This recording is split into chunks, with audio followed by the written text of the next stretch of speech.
Hello everyone, welcome back. Today we're going to be talking about a subject that affects a lot of people. Believe it or not, it affects a lot of people, young people in our society that's coming up. I heard a story about a young lady. She had went off to college. She went off to college and this is her first, she's a freshman in college and things are going good. And she had a car that her parents had gotten for her. She took it off to college. And her roommate asked her, says, I know that your car has been sitting out there for a while. Is it broke down? Is there something wrong with it? And the young lady says, no, the car's fine. She says, well, you haven't been driving it. She says, well, I don't have any gas in it. And the young lady says, well, do you want me to loan you some money to get some gas? She says, sure. No, I don't know how to put gas in it. My father always put gas in it for me. Believe it or not, that's a real situation. And this is what they call over-functioning for your kids. Oftentimes we think we're doing them a big favor, or we just sparing them some of the things that we consider are mundane in life, and we put gas in their car and we don't teach them the fundamentals of life. And when my kids was growing up, my daughter and my son, I taught them both. Of course, I taught them how to drive. I taught them how to change the oil, to change a tire, to put gas in the car, and those type of things.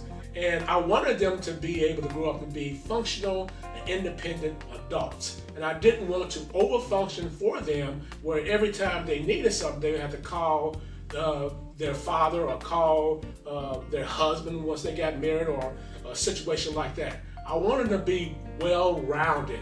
And so oftentimes we overfunction for our kids and we handicap them. Yeah. And from a biblical perspective, I look at Proverbs, the 22nd chapter and the 6th verse.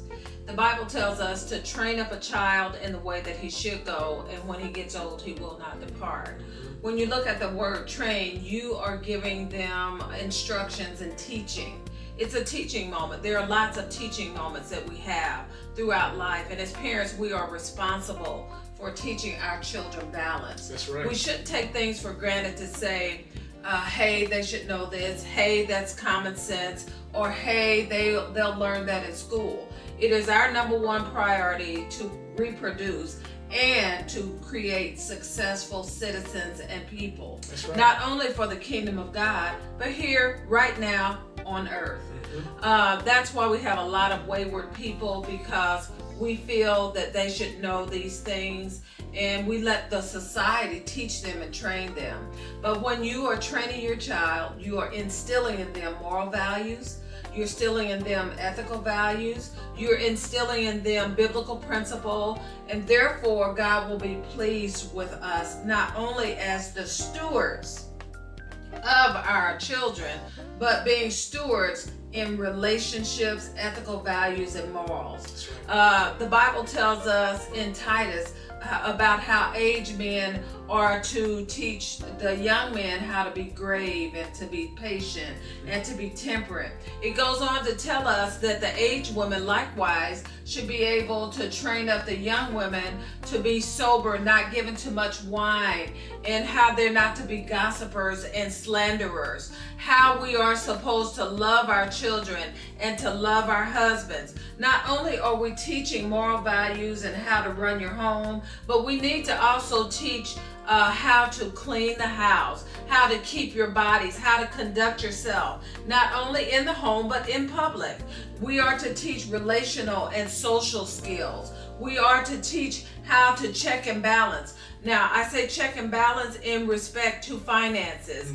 A lot of times people feel like because we are a digital society now, that you don't need to manually do things, but just like at work when the computer systems go out, you have to revert back to paper and pen.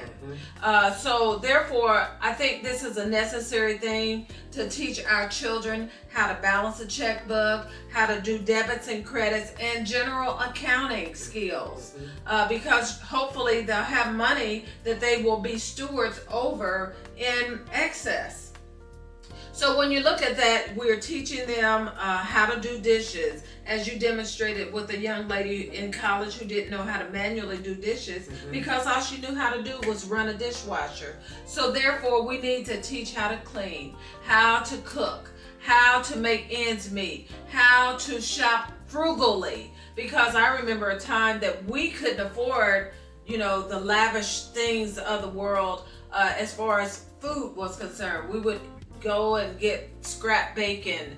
It was in a little yellow box, and it was the ends and the pieces that the butchers cut off the pork. That's right. That they didn't feel was worthy to be eaten. But you have to teach your children how to make ends meet, how to make pennies out of dollars.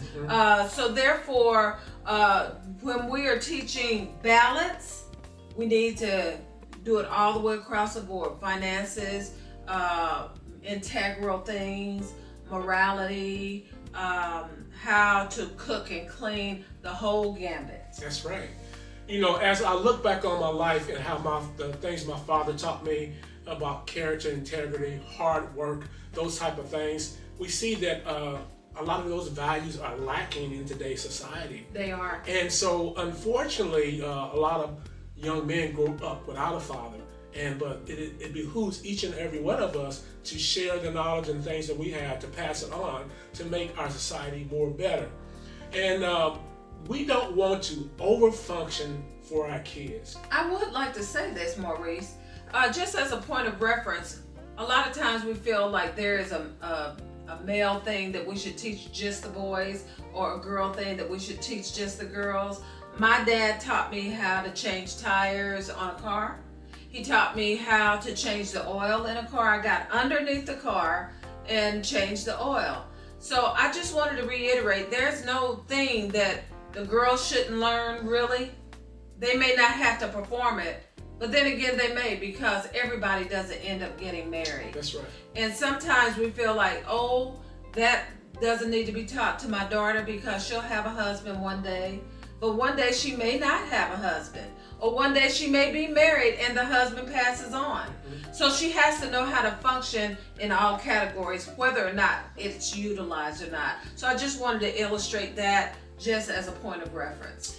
Yes, and so the key and the subject to our talk today is over-functioning for our kids. Right. We want our kids to be well-rounded. Sure. We want to be functional and be pillars in society and be what God has called us to be. Yes. Till the next time, this is Maurice and Lady Di.